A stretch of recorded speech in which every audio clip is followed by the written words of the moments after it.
a marriage on the brink, a secret love affair, and a murder so appalling it devastated an entire family.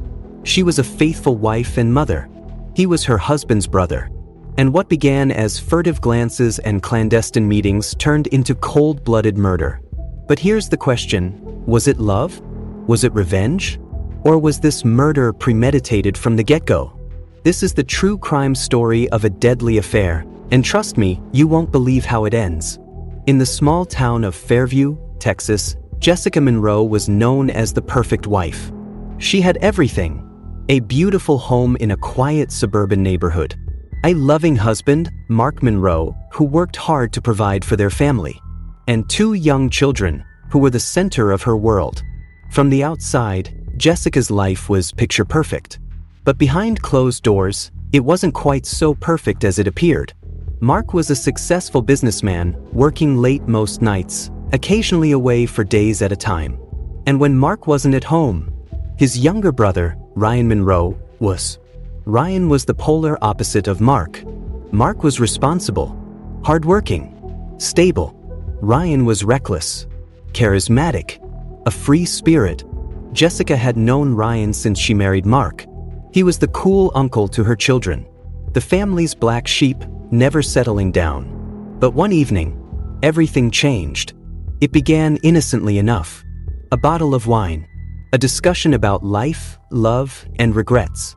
And then, a touch that lingered too long, a glance that meant something more. That evening, Jessica and Ryan crossed a line they could never uncross. It began as a secret, a stolen kiss in the dark, a text message deleted too quickly. But soon, they couldn't stay away from each other. Jessica was falling. And Ryan? He was enjoying every second of the thrill. But what neither of them realized was that someone was watching. The first sign came at dinner one night. Mark looked up from his plate and said, "You've been acting different, Jess." Jessica's heart pounded. Had he noticed the late-night texts? The way she smiled at Ryan when she thought no one was paying attention? But she brushed it off. Laughed changed the subject. Except Mark wasn't the only one who noticed. Ryan's girlfriend, Lisa, was suspicious as well. She had noticed the way Ryan stared at Jessica. The way he would come up with excuses to be at her house, even when Mark wasn't there. And then one day, she caught something she wasn't meant to see. A love note, concealed in Ryan's jacket. A note which said, "I wish it were just us. I love you." Lisa took a photograph. And so was the start of the end. Lisa did not confront Ryan immediately. No, she did something much worse instead. She forwarded the photograph to Mark. No words, no explanation, only evidence. Mark did not think it initially. Jessica? With his brother? Out of the question. But then, he began to pay closer attention. The way she smiled at Ryan. The manner in which they looked at each other when they believed no one was observing. The manner in which she stiffened at the mention of Ryan's name. And then, he reviewed the house security tapes.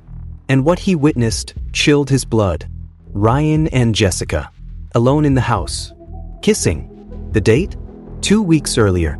His wife, with his brother, in his home. Mark Monroe was a betrayed man. And betrayed men do not always think clearly. The night was cold and silent.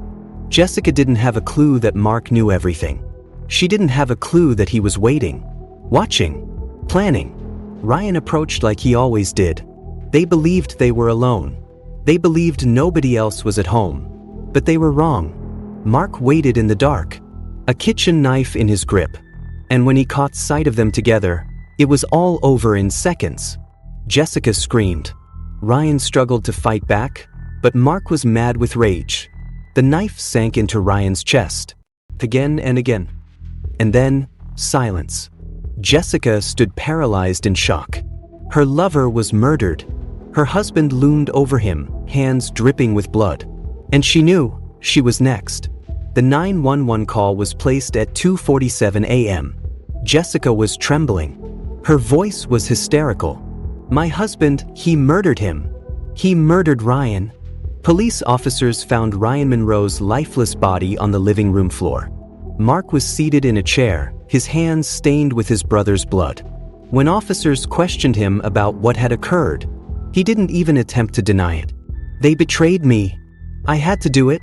But here's the question: was this a crime of passion? Or was this premeditated murder? Mark Monroe's trial was the most highly publicized case in Texas. His attorneys cited temporary insanity, that he was a broken man driven over the edge. But the prosecution told a different story. They displayed security video, documenting Mark had been stalking them for weeks. They discovered a notebook where Mark had scribbled out exactly what he was going to do. This wasn't a fit of anger. This was premeditated, planned murder. The jury deliberated for a mere 3 hours. The verdict? Guilty. Mark Monroe was sentenced to life in prison. But Jessica? She would have to live with the shame of her infidelity and the blood on her hands for the rest of her life. So now I have to ask, was Mark justified? Was this self-defense? Or was this cold-blooded murder? Let me know what you think in the comments.